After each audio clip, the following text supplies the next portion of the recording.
Kumustahin naman po natin ang bentahan ng mga murang gulay at prutas sa Kadiwa Store sa Caloocan. May unang balita live, si James Agustin. James, marami pa bang supply dyan ng murang mga gulay at prutas?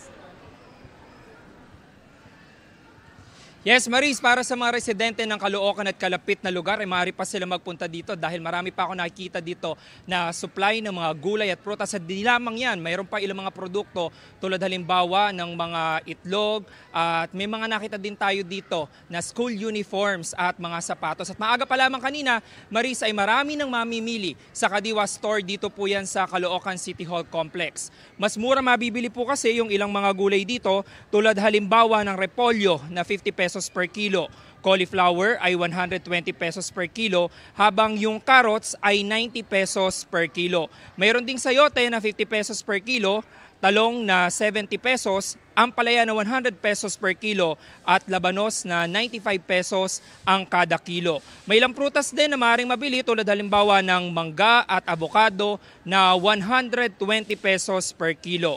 Ang saging na lakatan ay 95 pesos per kilo, habang ang saging na saba ay 35 pesos per kilo. Ilan sa mga maagang mamimili rito, Maris, ay galing sa pag-eehersisyo at dumaan na muna sila sa Kadiwa Store. Nakakatipid daw sila kahit papaano.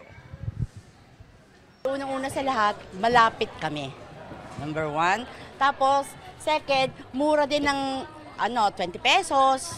Instead of mag-tricycle kami, dito, na lang, okay lang na malapit.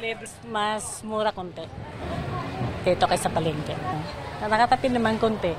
Kaysa pupunta pa kami doon sa mamasahe ka pa.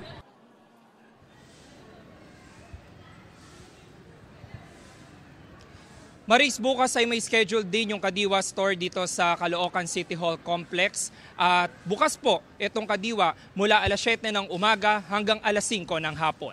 Yan ang unang balita mula rito sa Caloocan. Ako po si James Agustin para sa GMA Integrated News. Mga kapuso, para una ka sa mga balita, mag-subscribe sa GMA Integrated News sa YouTube. Sa mga kapuso abroad, subaybayan niyo po kami sa GMA Pinoy TV at sa www.gmanews.tv.